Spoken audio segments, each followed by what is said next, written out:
Tiny House Prepper. Live simple, live free.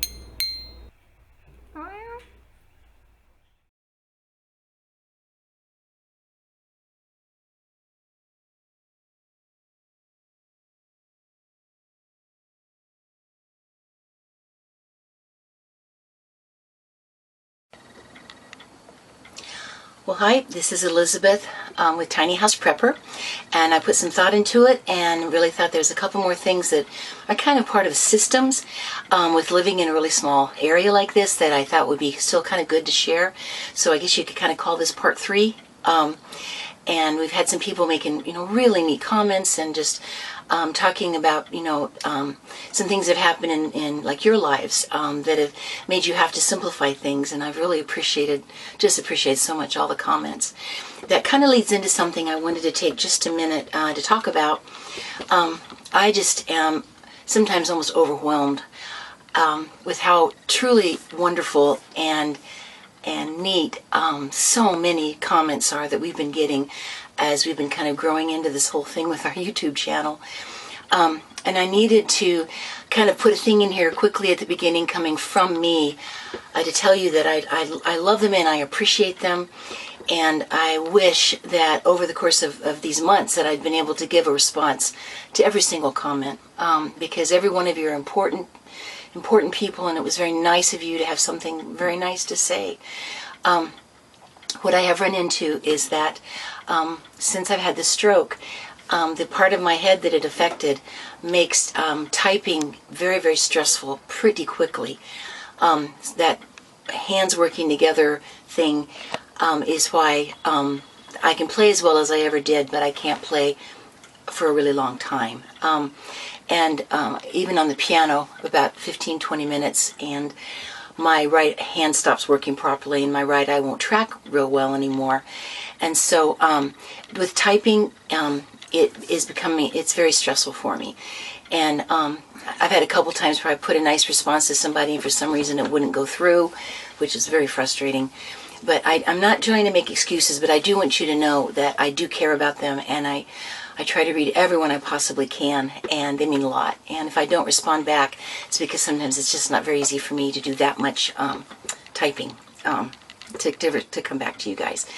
Anyway, having said all that, I just wanted to say thank you and how much I appreciate everybody.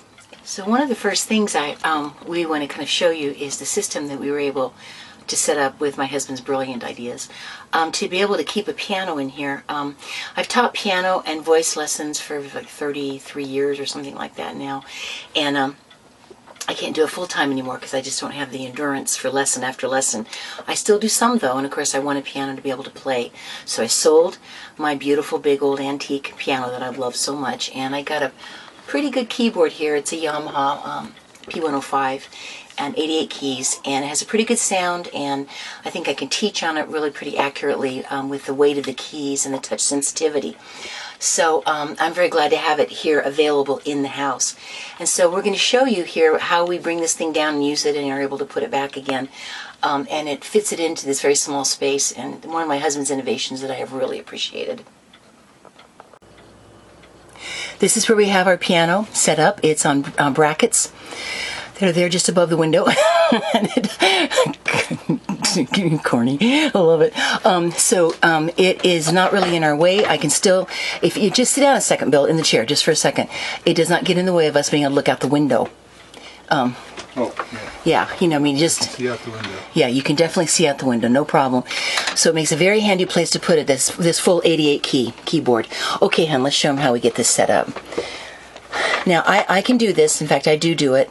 I'm just having Bill do it for me today. I have this light, very useful piano stand that I specially got because it's small. And I can take that and put it out in the sunroom with no problem at all. Take off my music stand. Yes, I have a cover on the piano. It just keeps the keys from getting dusty, which is really a good idea. So this is a beautiful Yamaha. I love this thing. Okay, so he brings the cords up. Everything's already plugged in, even the pedal. So then all he has to do is lift the pedal down and bring it around to the front. And it's already plugged in. In fact, I will sometimes, with a voice lesson, keep it up there on the stand because I can get to it without any problem. and still play. Okay, so now my stand, yeah, I usually lower it, hun, from that. The music stand's in place. He can easily lower this. There we go. Stand lowers quite easily. Yeah, it's surprising how far down you really have to put it. I'm at the wrong angle. I can't do it. Okay, well, anyway, it would normally be a little bit lower. Okay, so, you can show them. Okay.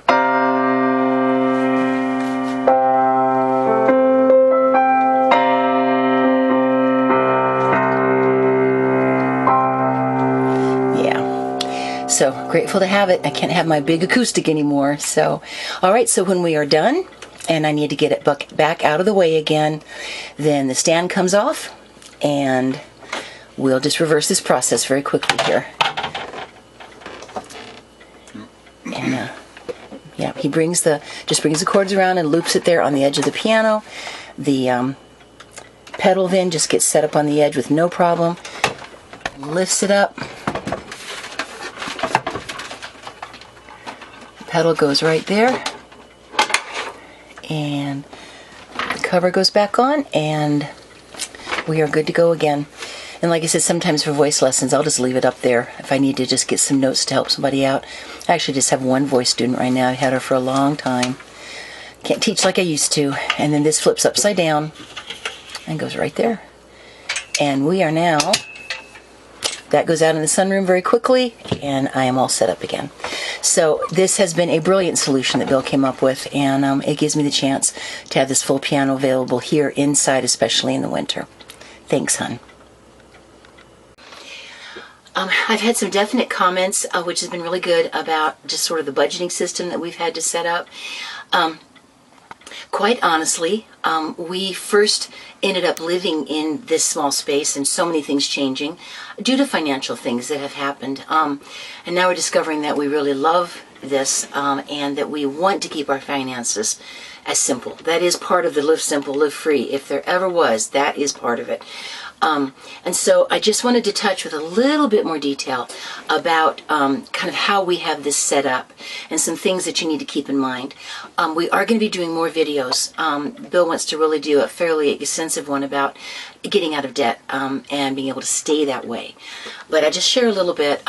One of the things that's very, very important if you're trying to make sure that you're keeping your life simple is to be able to know that you're going to have the money you need when you need it for the different things that come up. And so we have something that's actually on a spreadsheet on the computer, but I just wanted to take a second and to share with you some of the different things that I actually set money aside for, honestly, on a weekly basis. And I can tell you that we have really learned that saving small amounts really frequently is much easier, much more successful, and much less painful than trying to save bigger chunks less often, or trying to come up with the money when you just haven't saved for it and you're trying to figure out, oh my goodness, how am I going to take care of this? And so one of the things that I wanted to just touch on is that I'm going to be talking a little bit about some of the different categories where you want to set money aside because you have a periodic bill that's going to be coming up. Some of them that are examples for us are our property taxes. We have a sewer bill that we have to pay here. We have POA dues that come up twice a year. And also just taxes that we want to make sure that we are setting aside just if we have a little bit of extra income come in and I'm not sure it's going to be covered by what comes out of Bill's pay.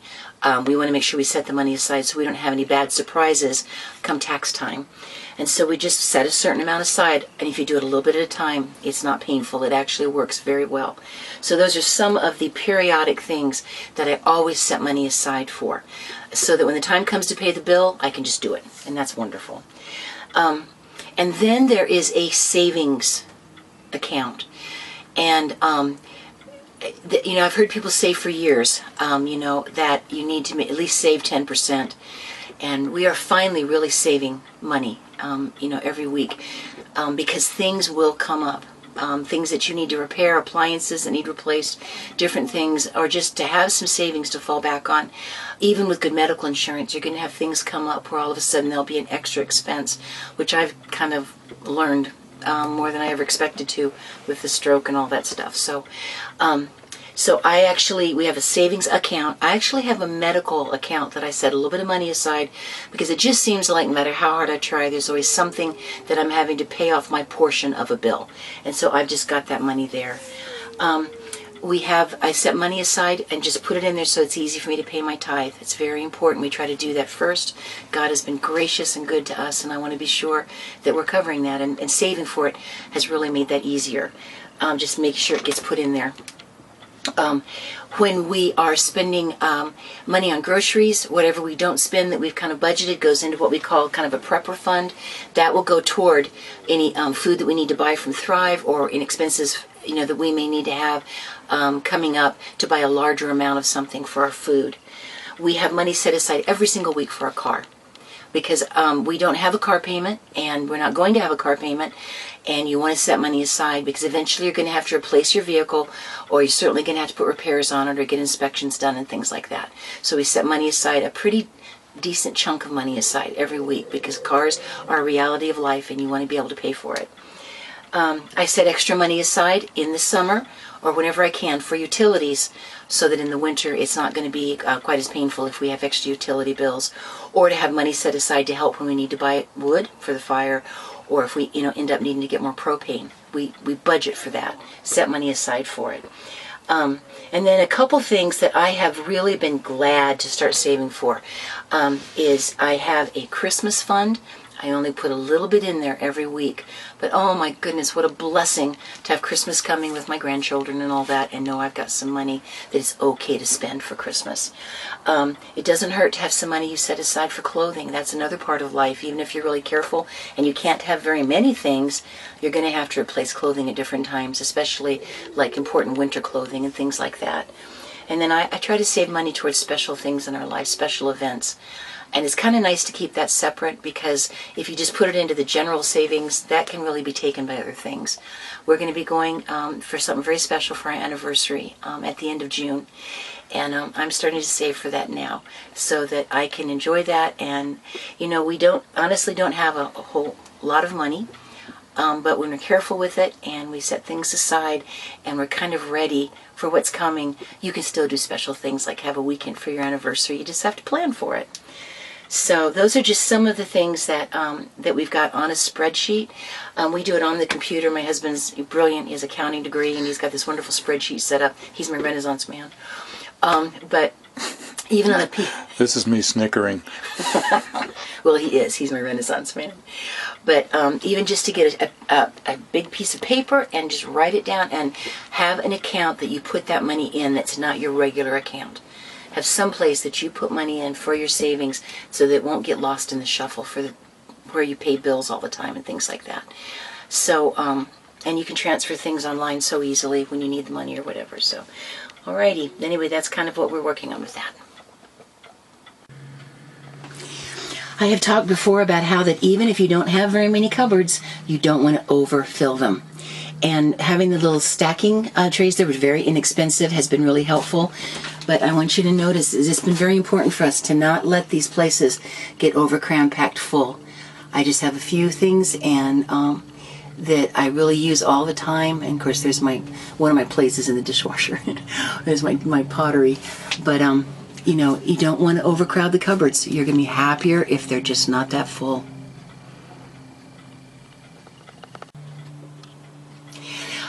Just real simple little things that can really help. We always just keep this magnetic little pad here. There is actually, see my nice organized drawer thing here? Boy, has that thing helped. It's made out of bamboo. I have a pen in here all the time. When I need something from the store, it goes right on that list, and so we always have it for things we have to replace. And here's poor Bill's, to-do list for working on the RV this summer before next winter. But something simple like this. This is one of my spatulas I use all the time. I don't have a lot of room for it, and I use it a lot, so I just put a nail up there and I hang it, and it's always, always handy. It was the same thing that I did with my spoon holder over there, which now I can grab so easily, and it's up off the counter, so that I can keep this counter free for the coffee maker, the coffee, and then I bought this thing, which has been really nice just for keeping a sponge and scrub pad in there. And that thing, I just, wash it out. And so just simple little things, but that make it much easier to work in here. I am sitting up on the edge of my bed, and down here Bill did put in a little shelf for me. I've got a little player there for my grandkids and my fire and stuff, but there isn't much room to just put things, and I have to wear this all the time because of the blood thinner I'm on, and it's a medical alert necklace. And so just a simple thing, like I was going crazy trying to make sure I put it someplace where it wouldn't drop, and I just put a thing up on the wall and I just hang it. I always know where it's at because I have to put it on every day. I have a little thing down here that I put my ring on, so I know it's safe there. And then Bill put this on for me, and my charging wires for my phone and my Kindle can just go there, and they're handy and they don't fall back down out of my way.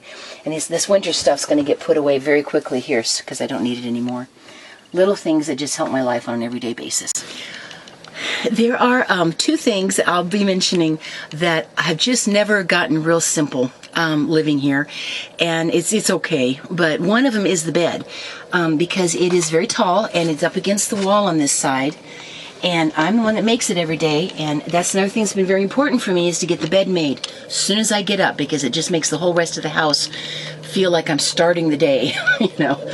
So one of the things I've discovered, Bill, sleeps on that side. He gets off at the end and walks down to get up, because he has to get up really early, and so he'll go right off the end and walk down. And so one of the things I've learned to do is to make his side of the bed as much as I can before I get out of it. And so I'll kind of try to show you a little bit about how wild this bed is for me, but I still do it every day. Okay. So in the morning, before I get up, by the way, it's a very comfortable bed, but before I get up, if I reach over and just really tuck this down and nice as much as I can, there we go, before I get up, then that makes half the bed for me, actually, pretty nicely.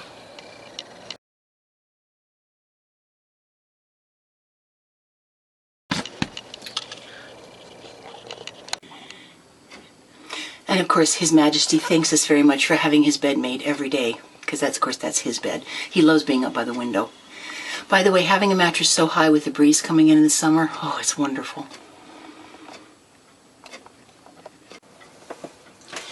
We absolutely love using our cast iron. This is the one I probably used by far the most. Actually got it at Cracker Barrel. This is beautiful if you look at it. But anyway, we use them all the time, and that's been the one thing that I don't really have a real good solution for at this point. In our bigger house, our much bigger house, we had them hanging. We had them all up and hanging. So right now, whenever I use the oven, I'm lifting out many pieces of cast iron. There we go. And I'll set it wherever I can safely set it so that we can use the oven. Oh, there's more. There we go. So, I'm grateful I have that place to put it, but I gotta be honest, that's one thing I don't have totally worked out yet. This is something that has proved very helpful.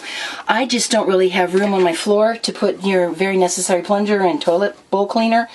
But I sure don't want to put a plunger and a toilet bowl cleaner like just under the sink like it normally would be. But finding this, which was very inexpensive, finding this in its own container where I can keep them in there, then I can tuck this under the sink, and I can get it out of the way, which I'm grateful I have room there, but I don't have to have room on the floor for it.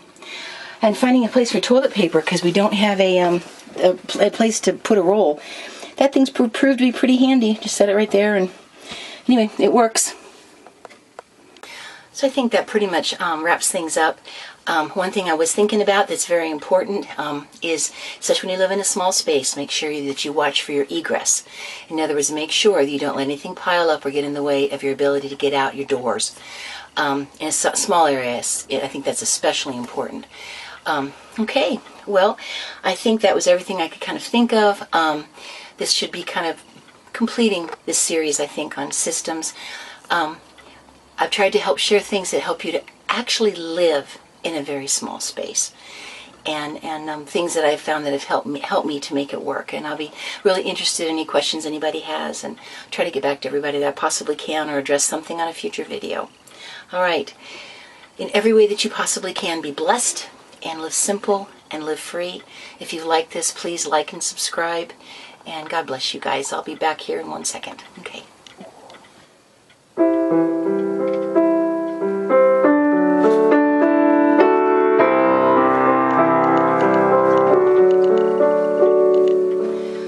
Holy, holy, holy Lord, God of power and might, heaven and earth are filled with your glory.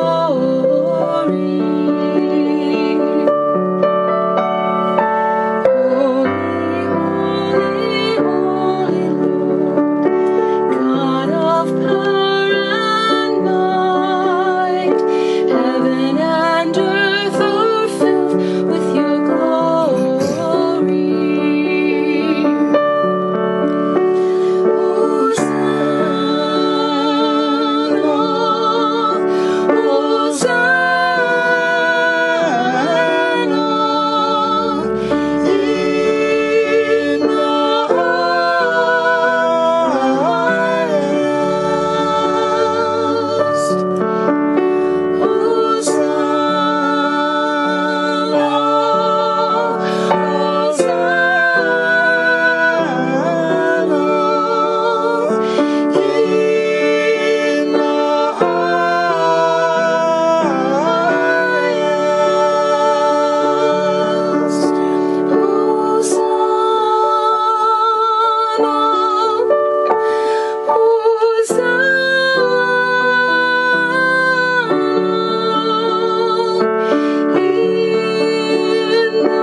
God bless you guys.